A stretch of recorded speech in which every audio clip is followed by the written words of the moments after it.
দেখো এখানে কি লেখছে, খালি ঘরে বড় বা ছোট প্রতীক বসিয়ে বড় বা ছোট তুলনা করি। অর্থাৎ এখানে যে সংখ্যা দেওয়া আছে এবং খালি ঘর আছে, খালি ঘরে আমাদের এই চিহ্ন বা প্রতীক বসিয়ে ছোট এবং বড় সংখ্যাকে কি করতে হবে, তুলনা করতে হবে।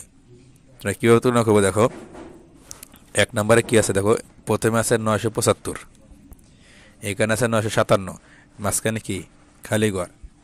এই খালি ঘর আমাদের চিহ্ন ব্যবহার করে বোঝাতে হবে যে কোনটা বড় এবং কোনটা ছোট। তাহলে আমরা কীভাবে বুঝবো দেখো, আমরা বড় ছোট কীভাবে নির্ণয় করি, বাম দিক থেকে যে সংখ্যাটা বড় হয় আমরা মনে করি এই সংখ্যাটা বড় নাকি। তাহলে আমরা এভাবে তুলনা করব। তাহলে এখানে দেখো প্রথমে এখানে 9, এখানে 9, দুইটা সমান। এরপর দেখো এখানে 7, এখানে 5, তাহলে 975 এটা বড় সংখ্যা। এখানে আমাদের কি হবে, বড় চিহ্ন বসাতে হবে। এবং চিহ্ন বসানোর সময় আমাদের মনে রাখতে হবে যে চিহ্ন যে ফাঁকা দিকটা আছে এদিকে সবসময় বড় সংখ্যা থাকবে। তাহলে এখানে আমরা বড় চিহ্ন বসাবো। এরপর দেখো 2 নম্বরে এখানে আছে হাজার ঘর পর্যন্ত আছে, একক দশক শতক হাজার, হাজার পর্যন্ত আছে। তাহলে এখানে আছে 8475, এখানে আছে 8574। তাহলে এখানে কোনটা বড় কোনটা ছোট এটা নির্ণয় করে আমাদের এই প্রতীক বসাতে হবে।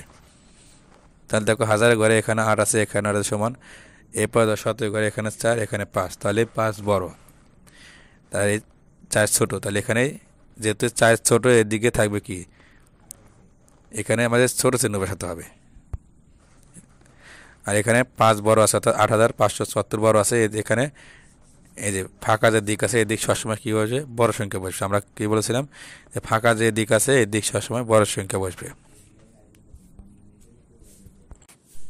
এরপর দেখো এখানে আছে একক দশক শতক হাজার অযুত পর্যন্ত, অর্থাৎ 17,779।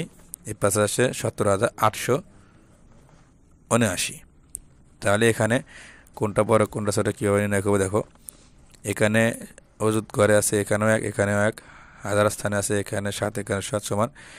শতক স্থানে এখানে 7 আছে, এখানে 8 আছে। তাহলে প্রথম যে সংখ্যাটা আছে এটা ছোট এবং এখানে এই সংখ্যাটা বড়। তাহলে আমরা এখানে কি চিহ্ন বসাবো, এখানে ছোট চিহ্ন বসাবো। যেহেতু প্রথম সংখ্যা ছোট, এই ছোট সংখ্যার জন্য আমরা কি বসাবো, ছোট চিহ্ন বসাবো। দেখো এই চিহ্ন বসানোর পরে দেখো যে ফাঁকা দিয়ে কিন্তু বড় সংখ্যা আছে। আচ্ছা, এরপরে দেখো এখানে আছে 37,589, এখানে আছে 38,579। তাহলে এখানে কোনটা বড় কোনটা ছোট দেখো, এখানে দেখো একক দশক শতক হাজার অযুত, এখানে একক দশক শতক হাজার অযুত, অযুত পূর্ণ সংখ্যা আছে। তাহলে এখানে দেখো এখানে আছে অযুত স্থানে এখানে কত, 3, এখানে 3, এখানে 7, এখানে 8।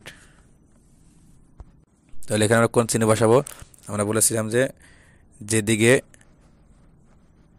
বড় সংখ্যা থাকবে ওইদিকে এই ফাঁকা চিহ্ন ফাঁকা সংখ্যাটা ফাঁকা দিকটা থাকবে।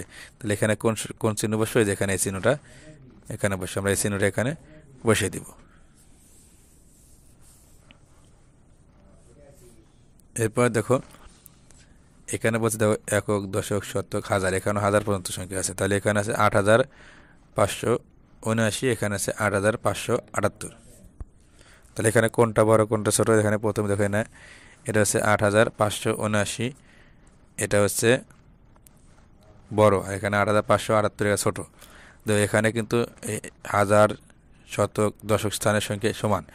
এই একক স্থানে এখানে 9 আছে, এখানে 8 আছে। তাহলে এটা বড়, এখানে বড় চিহ্ন বসবে, আমরা এই চিহ্ন বসাবো এখানে। এরপরে দেখো এখানে আছে 17,999, এখানে আছে 18,999। তাহলে এরা ছোট, এদের এখানে 17 আর এখানে আছে 18, তাহলে আমরা এখানে ছোট চিহ্ন বসাবো। আমরা এইভাবে চিহ্ন বসায় ছোট এবং বড় তুলনা করব।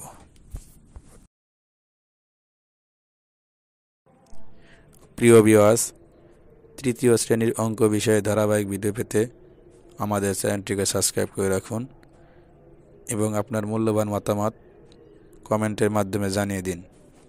ধন্যবাদ।